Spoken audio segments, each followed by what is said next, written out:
गरीब कल्याण योजना लोकों पाखरे पहुंचबार अग्रगति वसुंधरा योजना ठारू आरंभ करी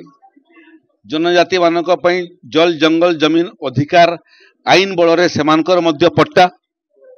शिक्षानुष्ठान मानकू जो मानक पाखरे निजस्व पट्टा नथिला सेमानकू पट्टा प्रदान करिवार विषय शिल्प संस्था मानकू मध्य माननीय मुख्यमंत्री नेतृत्व में जो आम नुआ ओडिशा आधुनिक ओडिशा विकसित ओडिशा गठन करने जाऊँ 2036 मसीहा भितर एवं 145टा MOU साइन होती 13 लाख कोटी टंकार निवेश आम चुक्ति पत्र साक्षर करूँ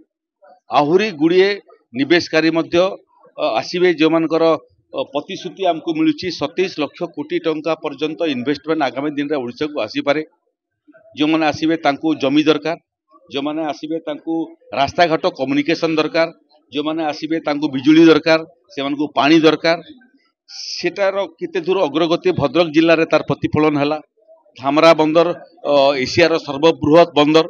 एवं एटा इपी सेंटर होगापी जाऊँगी आगामी दिन में शिल्प प्रतिष्ठार इपी सेंटर भद्रक होगापी जाऊँगी धामरा होगापी जाऊँगी तेणु ताकू नहीं जो लक्ष्य योजना अच्छी तार अग्रगति केते हैला एवं तार बाहरे बाहरे ये अंचल रे जो जो जगार जलसेचन आवश्यकता अच्छी जलसेचन विषय गोटे अच्छी शिक्षा एवं स्वास्थ्यर आकू किमिति आमे आकू बढ़ई परिबा समस्या कौन अच्छी ये सामग्रिक विषय मोटामोटी आज प्रथम पर्याय आलोचना है जो आलोचन भद्रकर माननीय उच्च शिक्षा मंत्री उपस्थित थे भद्रकर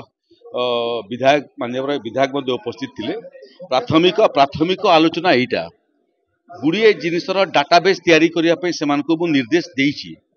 गुड़िए जिनसर डाटाबेस तैयारी कला परे भद्रक जिलार विकास जो रोडमैप ताकू नहीं आम पुणी थे बसबू एवं निर्दिष्ट समय सीमा भितर क्यों राजस्व अधिकारी क्यों काम करिवो से भलिया निर्देश देव विकास कहले गरीब कल्याण योजना समस्त को किमिति वसुंधरा योजना रे 4 डिसिमिल जमी मिलिवो जो गरीब लोक मैंने अच्छा प्रधानमंत्री आवास योजना रे जो मैंने बाद पड़गले विगत सरकार रे एवं अंतर्देय गृह योजना रे सेमानकु किमिति गरीब लोक घर मिलिवो एवं तार सांगरे सांगरे केंद्र एवं राज्यर विभिन्न गरीब कल्याण योजना किमिति निपुण भाव में कार्यकारी हेबो पातर अंतर न करी समस्त गरीब पाखरे गरीब कल्याण योजना पहुँची पारिबो ओडिशार किमिति विकास हेबो आगामी दिन 2036 बेले को एवं से भद्रकर कौन पोजिशनिंग हेबो ये सामग्रिक विषय आलोचना है तेणु कौन निर्दिष्ट विषय नुह प्राथमिक आलोचना यहाँ 2 मास जिलार अधिकारी मान को मु समय देछि विभिन्न क्षेत्र में डाटाबेस तैयारी करने केते जमी अच्छी केते जमीर शिल्पानुष्ठान प्रतिष्ठा करने आवश्यकता अच्छी अतीत में क्यों शिल्पानुष्ठान माने जमी नहीं किंतु शिल्प प्रतिष्ठा करना से फेरे आनिबार आवश्यकता अच्छी जो मैंने अधिक जमी नहीं आवश्यकता ठारू व्यवहार करूना सेटाकू राजस्व विभाग केमती फेरी आनिबो एवं जो नुआ शिल्प आसीबो प्रतिष्ठा करने ताकू दे पारिबो तेणु विभिन्न सकारात्मक नकारात्मक जहाँ जहाँ अतीत होता